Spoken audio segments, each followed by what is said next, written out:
ಜಿಲ್ಲಾಡಳಿತ ಸೇರಿದಂತೆ ವಿವಿಧ ಸಂಘಟನೆಗಳ ಸಹಯೋಗದೊಂದಿಗೆ ಆಯೋಜಿಸಿದ್ದ ಜಿಲ್ಲಾ ಮಟ್ಟದ ಬೌದ್ಧ ಸಮ್ಮೇಳನಕ್ಕೆ ಕೃಷಿ ಸಚಿವ ಎನ್ ಚಲುವರಾಯಸ್ವಾಮಿ ಮಂಡ್ಯದಲ್ಲಿ ಇಂದು ಚಾಲನೆ ನೀಡಿದರು.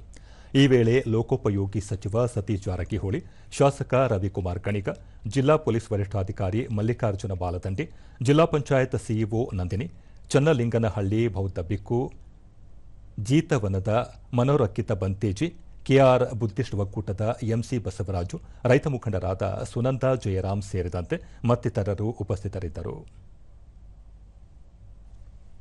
ಬಳಿಕ ಎನ್ ಚಲುವರಾಯಸ್ವಾಮಿ, ಬೌದ್ಧ ಧರ್ಮ ಕೇವಲ ಒಂದು ಜನಾಂಗಕ್ಕೆ ಸೀಮಿತವಾದುದಲ್ಲ.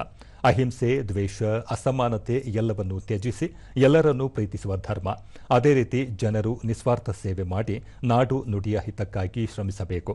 ಸಮಾಜದಲ್ಲಿ ತುಳಿತಕ್ಕೊಳಗಾದ ಜನರನ್ನು ಮುಖ್ಯವಾಹಿನಿಗೆ ತರುವಲ್ಲಿ ಡಾ ಬಿಆರ್ ಅಂಬೇಡ್ಕರ್ ಅವರು ರಚಿಸಿರುವ ಸಂವಿಧಾನವೇ ಕಾರಣ ಎಂದರು. ಅದರಿಂದ ಇದನ್ನ ನೋಡಿ, ಹಿಂದೂ ಧರ್ಮನ ನಮ್ಮ ಅಂಬೇಡ್ಕರ್ ಅವರು ಅದರಲ್ಲೂ ಸಮಾಧಾನ ಆಗದಲ್ಲೇ ಬೌದ್ಧ ಧರ್ಮಕ್ಕೆ ಬಂದಂಥವ್ರು.